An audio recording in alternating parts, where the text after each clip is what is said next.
प्रेम से बोलिए शंकर भगवान की जय, गौरा माता की जय, कार्तिक गणेश की जय। तो देखिए गुरु बहिना, आप लोग के बीच बहुत सुंदर शिव चर्चा की कथा सुनावत तनी, ताप सब हमारे कथा के सुनी। देखिए गुरु बहिना, कभी कथा सुनल जाला ते आधा अधूरा सुनले से कौनो ज्ञान ना मिलेला। जब तक आप पूरा कथा सुनम ना तब तक कौनो ज्ञान मिली ना। देखिए गुरु बहिना, भगवान भोलेनाथ के, महादेव जी के कथा सुनल कहीं जाला ना, जरूर आप पे भगवान जरूर आप सब पे कृपा करो, ताप सब हमरे कथा के सुनी। देखिए गुरु बहिना, एगो गांव रहल, ओ गांव में एगो किसान रहत रहने, आ किसान के बूढ़ माई बाली, किसान के जौन बाली त बूढ़ माई रहतली। किसान देखी जौन रहने त खेत में काम करत रहने, रात दिन खेत में मजूरी करत रहने, अपने खेत में काम करत रहने। लेकिन उनके घर के जौन दरिद्रता रहल ना कम होत रहल, उनके घर के जौन गरीबता रहल ना दूर होत रहल। गुरु बहिना, कितनो मेहनत करत रहने रात दिन खेत में, लेकिन उनके घर के गरीबता ना दूर होत रहल। देखी जौन किसान के माई रहली, गुरु बहिना जौन किसान के माई रहली तब भगवान शिव के बहुत बड़ा भक्त रहली, परम भक्त रहली। भगवान भोलेनाथ के, महादेव जी के बहुत बड़ा परम भक्त रहली। देखी कितनो उनकर स्वामी जी गुजर गए रहनी भक्ति करत करत, लेकिन जौन किसान के माई वाली तब भगवान के, महादेव जी के चर्चा सुनल या भक्ति कैल ना छोड़ले रहली। जब किसान के जन्म लेहले रहने वो बूढ़ी माँ के कोख से, तभी उनकर कुछ दिन के बाद जब किसान 12 बरस के भइल रहने तो उनकर बाप गुजर गए ने। तब से बूढ़ी माई अपने बेटा के लेके अपन दिन और रात जानत रहली। देखी गुरु बहिना, किसान जब ऐसे खेत में मजूरी धतूरी करत रहने, कबो अपने माई के साथे चर्चा में ना जात रहने, कहीं ना जात रहने। कहीं माई कहे ए बेटा आ सुनो, आ चलता हमरे छोट साथे चलता, आ चलती के चर्चा सुने, लेकिन बेटा ना जात रहने। देखी अपन खेत में रात दिन मेहनत करत रहने। कितनो माई कहत रही ए बेटा भगवान के भक्ति कईल कहीं जाला ना, परिश्रम कहीं कहीं जाला ना, आज ना तो कल तो दुख के दूर होइबे करेला। तो किसान अपने माँ से का कहत रहने कि सुनो माई, इतना तो भक्ति तू भगवान की कैलू, इतना ते परम भक्त उनकर बनलू, लेकिन तो के का देहले बाने कुछ ना। देखा हम रात दिन खेत में मेहनत मजदूरी करतनी, लेकिन भगवान हमन के गरीबता कहाँ दूर करतने। कहली माई ए बेटा ऐसा ना कहल जाला, अरे भगवान जरूर महादेव जी आज ना तो कल तो तुहार दिन के सुधरी हैं। लेकिन देखी किसान के अपने माँ की बात ना सुनतने बूढ़ी माई के। एक दिन का भइल गुरु बहिना कि जौने गांव में किसान रहत रहने, वही गांव में एगो जानी शिव चर्चा कहवली। गांव में शिव चर्चा होता, बहुत बड़ा शिव चर्चा उ कहवावतली। देखी सब लोग के कहली जितने जानी के बाने सब लोग हमरे चर्चा में शामिल हुई, सब लोग आई। लेकिन देखी गुरु बहिना, सब केहू जुटे के चर्चा में तैयारी बा। सब केहू कहल कि चला उनके घरे तो चर्चा हुई, चर्चा में चलल जाई सुने। आखिर में इतना कुछ करे नहीं के, लेकिन जब कहले वाली तो उनके घरे चर्चा करे सुने जाई। देखी गुरु बहिना, बूढ़ी माँ कहली अपने बेटा से, ये बेटा देखा दूर के नगर में तो कहीं गांव में शिव चर्चा होत रहल, ना कहीं गईला ना सुने गईला, भगवान शिव के मंदिर में कभी ना गईला, ताज तो हमार बात एगो मानी ल। कहली का बात माने? कहत तने का बात ये माई तुहर मानी? ते बेटा सुनो, आज गांव में शिव चर्चा हुई। आज शिव चर्चा हुई, आज सब कुछ छोड़ के आज चला हमरे साथ में शिव चर्चा कथा सुने चले के। कहने बेटा कहतने सुनो माई, हम शिव चर्चा सुने गांव में जाएं तो शिव चर्चा भगवान के सुनने से, शिव चर्चा कथा सुनने से कहीं पेट ना भरी।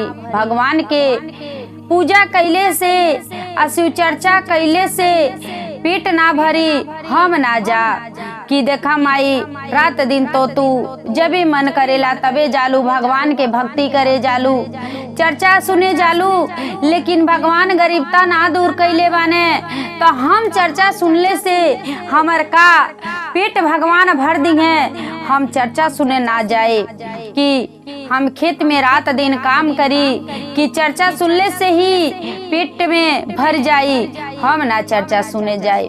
माई फिर कहतली ये बेटा ऐसा शब्द ना बोला, शिव चर्चा कथा सुनले से कुछ देखा बिगड़ेला ना, बन जाला लेकिन बिगड़ेला ना। भगवान के भक्ति कैल कहीं जाला ना, आज ना तो कल तो के मिली। अरे हमेशा महतारी जौन वाली बूढ़ी माँ अपने बेटा से यह कहतली, बेटा ओई दिन का जवाब देता नहीं, इतना तो भगवान की भक्ति तू कैलू, लेकिन हम 12 बरस के भैनी तो हमार बाप गुजर गई ने। का भगवान महादेव जी ई ना तो हर जनले कि इतना छोटा मोटा बच्चा बा कि एकरे बाप के छीन ले, तेकर समय कैसे कटी। लेकिन बा देखा तू भगवान के भक्ति कर, लेकिन हम ना करब, हमरे कोनो सुख ना बा। जब से जन्म हम लेहले बानी तब से हमरे दुखे दुख बाटे। हम ना भक्ति करब, हमार भक्ति कैले से पेट ना भरी। हम मेहनत करत तनी तो ना दरिद्रता दूर होता, गरीबता दूर होता। तो कहीं रोज रोज चर्चा सुने जाए तो हमके का मिली, हमार पेटो ना भरी। देखी यह बात अपने माई से किसान कहतने। किसान के माई बहुत दुखी हो गईली तो शिव चर्चा सुने गईली। आ शिव चर्चा जब सुनत तली जाके तब बैठ के भगवान के ध्यान लगौले वाली कहली, हे भगवान, हे महादेव जी, इतना दिन से तो आपके भक्ति करत ऐनी, इतना दिन से तो परिश्रम कैनी, लेकिन कुछ ना मंगनी। लेकिन आज बेटा के अपने ताना सुन सुन के, आज बेटा के ताना सुन सुन के बताओ हमरे मुँहे कितना आप करीखा पोता तनी कि आपके इतना भक्ति जब करत तनी तो काहे हमरे मुँहे इतना करीखा पोता तनी। आज जैसे होके वैसे हमरे बेटा के आप भविष्य जौन बा बना दी। आज ले तो हम ना कुछ आपसे मंगले रहन। देखी माता पार्वती सब बात, भगवान शिव सब बात सुनतनी। माता पार्वती कहतली कि हे महादेव जी, बूढ़ हो गईली, आपके पूजे करत करत, आपके नाम लेत लेत बूढ़ हो गईली। आज बेटा उनके का कहतने ताज बूढ़ी माँ जौन मांगतली तो बूढ़ी माँ के हौसला जौन बाटे उ पूरा कर दी। कहतनी महादेव जी कि गौरा सही कहतलू कि जब इतना दिन से तो कितनो कष्ट पड़, लेकिन हमार भक्ति कैल ना छोड़ली। ताजू उनकर बेटा बाने तो बेटा खरतीन परिश्रम मांगतली तो हम बेटा के उनके जरूर दे, जरूर उनके बेटा के फल जौन हवे उनके जरूर दे। देखी किसान के बेटा हर तो किसान के माई गइल वाली अपन कथा सुनत अली शिव चर्चा के। किसान के माई यार किसान जाके खेत में हर बैल नाद के आज चलावतन। आज जब चलावत जातने तब तक तो कहल जाला कुनके जन हरवा बाटे, ओ हरवा से जैसे जोता तने वही से देखी एगो पाथर के तरह लग गई।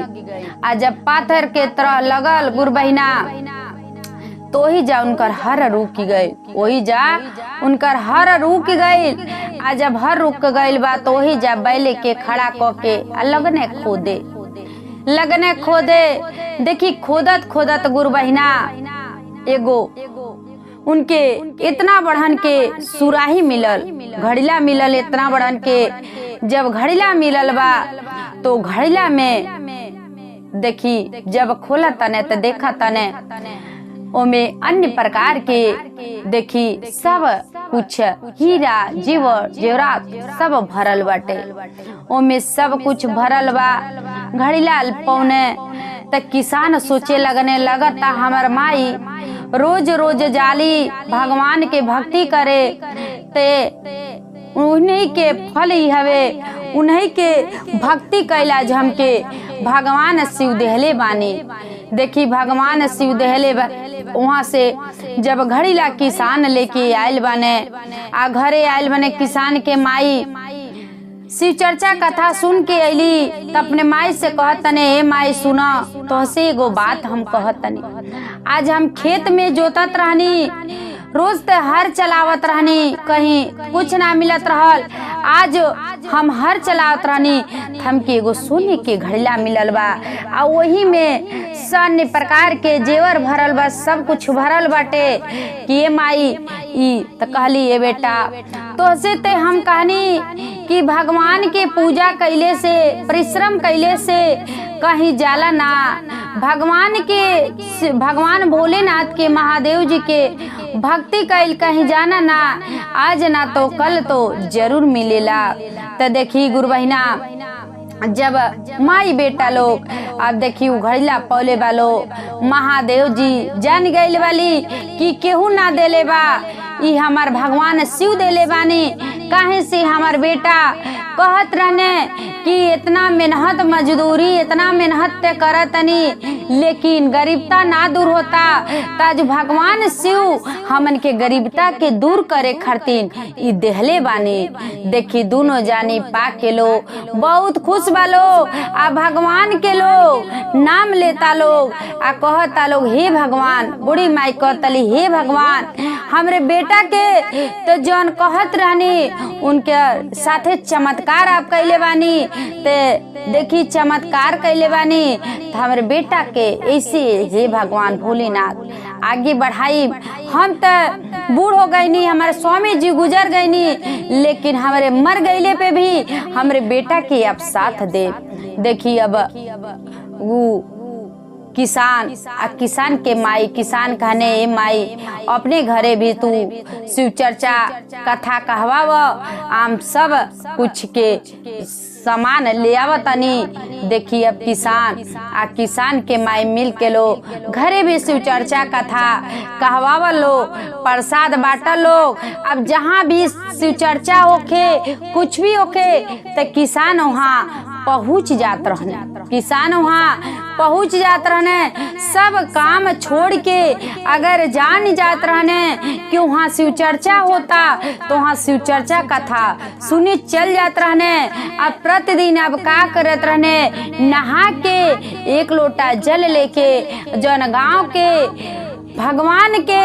भगवान शिव के मंदिर होला वो मंदिर में जाके उनके जल चढ़ावत रहने आ जल चढ़ा के भगवान से गलती के क्षमा मांगत रहने कि हे भगवान हम जब ना जानत रहनी, जब हमरे ऊपर इतना कष्ट पड़ल विपत पड़ल तब हम अपने माई के सारा बात सुनावत रहनी।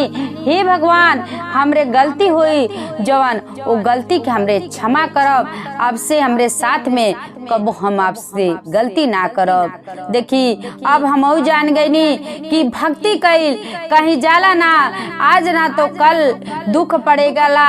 ई ना कहल जाला कि अगर घर में हमरे कोनो विपत पड़ गई केहू मर गई अब भक्ति भगवान के करतनी तो हम भक्ति कैल छोड़ दी ना।